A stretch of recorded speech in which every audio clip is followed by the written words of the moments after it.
giving such detailed information about student visa route for international students. As you mentioned, this video is part 2 of the student visa route. And in this video, I will be asking you some of the questions that international students have asked, so they can get clarification on that and they can prepare their application for a successful outcome. Or get a good lawyer to prepare their application. 100%. Perfect. So I have first question for you, and the gentleman asks that he's going to come and study a master's degree level program in the UK, and he's mentioned that his program is 12 months long. He wants to find out how long will he get the student visa for? Right, good question. He will get the visa that will be issued in such a way it will start 1 month before the start date of his course, and it will finish 4 months after the finish date of his course. So 5 months extra. Oh, brilliant. That gives, I think, students enough time to settle in the UK upon their arrival. And it might give them time to search for jobs and so on after their course is finished. Exactly. Great news. Perfect. And a lady has contacted saying she's currently in the UK as an international student on a student visa, and she is studying a bachelor's degree program. She said she recently went back home to India and got married with her spouse. She would like to find out if she is able to sponsor her husband as her dependent. Very good question. I'm afraid the answer to this is no. Up until recently, this application would have been possible, but I'm afraid to say that this is one of the ways in which the rules have become more difficult and more onerous. I'm afraid she can't. If she converts to a master's degree, then there's a whole different situation. Oh, brilliant. So once she completes her bachelor's, moves on to the master's degree, then she can sponsor. Yes, well, as the rules stand at the moment, yes, she will be able to. But I mean, of course, we don't know what the rules are going to be in the future, but as the rules stand at the moment, yes, she would be able to. That's fine, thank you. A student has contacted who's planning his student visa application, and he wants to find out exactly how much maintenance funds he's going to need to study in the UK. He's mentioned he's planning to study a master's degree level program in the UK, and he wants to study in London. He wants to know exactly how much in total he needs to show in his bank. Good question. This requires an only averagely complicated mathematical calculation. First of all, he must show that he's either paid the university fees, or that he's got enough money in the bank to pay the university fees, or if he's paid part of the university fees, that he has enough money in the bank to pay the remaining part. That's the first element. The second element is that he must show that he has sufficient money in the bank for the so-called financial maintenance requirement. As he's proposing to study in London, it works like this. He's studying a course for more than 9 months, so he must show that he has 9 times £1,334 in his bank account.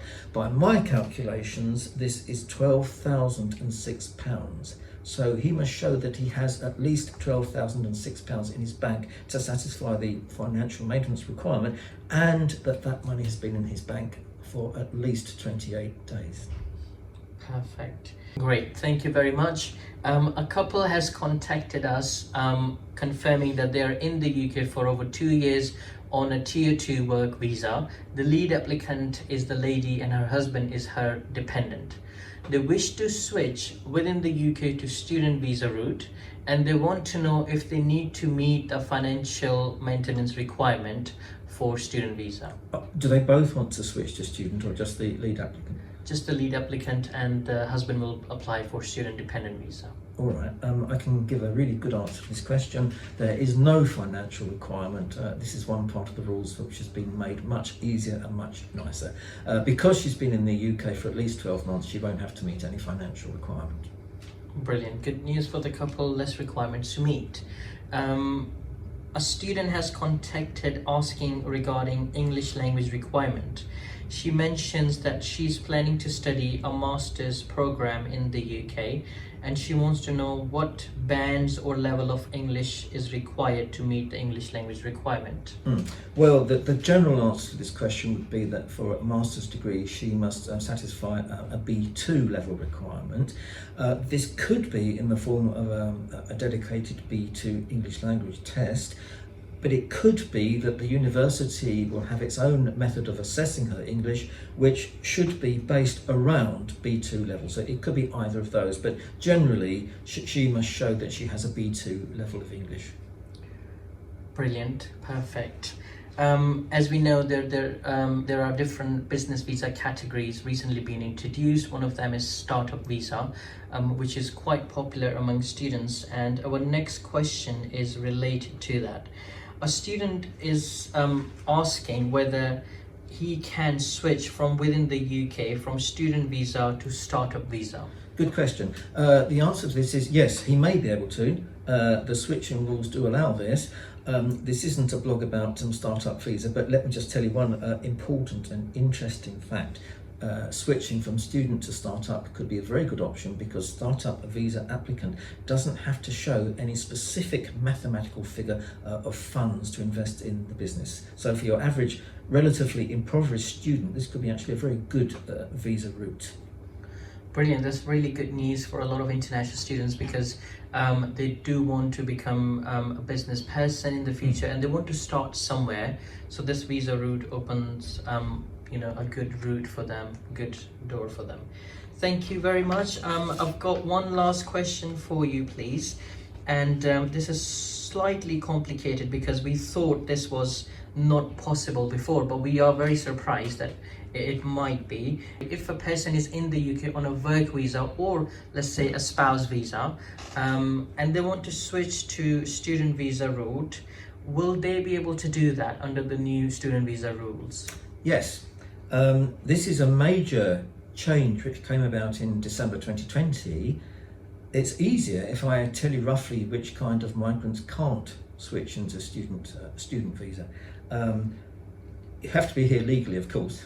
If you're here unlawfully, then you can't. But only a few categories such as visitor or short-term student and a couple of other obscure ones, only those migrants cannot switch into student visa. Every other migrant in other categories, work visa categories, family visa categories, including spouse or civil partner, all those migrants can potentially switch to student visa as long as, of course, as long as they meet all the relevant requirements. Brilliant, that's really good. Thank you so much for giving a lot of useful information, Oliver. I'm sure international students will absolutely love it. And we will see you in our next vlog. Yes, I look forward to it. Bye-bye. Bye-bye.